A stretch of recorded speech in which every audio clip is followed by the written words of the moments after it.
ಔಷಧಿ ನೀಡಿದ ಕೆಲವೇ ನಿಮಿಷಗಳಲ್ಲಿ ನಮ್ಮ ರೋಗಿಗಳು ಕಡಿಮೆ ಡೆಸಿಬಲ್ ಶಬ್ದಗಳನ್ನು ಸ್ಪಷ್ಟವಾಗಿ ಕೇಳುತ್ತಾರೆ. ಉದ್ಯಮವು ಶ್ರವಣ ದೋಷ ಗುಣಪಡಿಸಲಾಗದು ಎನ್ನುವಾಗ ಇದು ಹೇಗೆ ಸಾಧ್ಯ? ಶ್ರವಣ ಸಾಧನವೇ ಪರಿಹಾರ ಎನ್ನುತ್ತಾರೆ.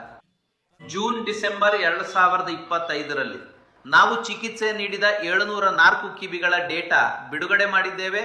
ಅಲ್ಲಿ ಸರಾಸರಿ 32ರಿಂದ 52% ಸುಧಾರಣೆ ಕಂಡಿದೆ.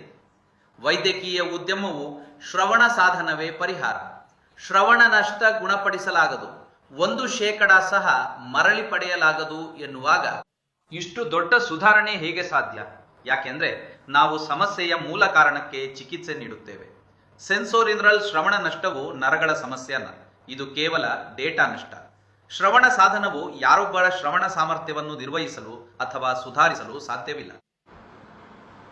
ನೀವು ಶ್ರವಣ ಸಾಧನ ಬಳಸುತ್ತಿದ್ದರೆ ಮತ್ತು ನಿಮ್ಮ ಶ್ರವಣ ಸಾಮರ್ಥ್ಯವು 1% ಪ್ರಮಾಣದಲ್ಲಾದರೂ ಕಡಿಮೆಯಾಗಿದೆ ಎಂದು ನಿಮಗೆ ಅನಿಸುತ್ತಿದ್ದರೆ, ನೀವು ಮರುಪರಿಶೀಲಿಸಲು, ಮೂಲ ಕಾರಣಕ್ಕೆ ಚಿಕಿತ್ಸೆ ಪಡೆಯಲು, ಪರಿಸ್ಥಿತಿಯ ಬಗ್ಗೆ ಅರ್ಥ ಮಾಡಿಕೊಳ್ಳಲು ಮತ್ತು ನೈಸರ್ಗಿಕ ಶ್ರವಣ ಸಾಮರ್ಥ್ಯವನ್ನು ಮರಳಿ ಪಡೆಯುವ ಹಾದಿಯಲ್ಲಿ ಮುಂದುವರೆಯಲು ಇದು ಸೂಕ್ತ ಸಮಯ.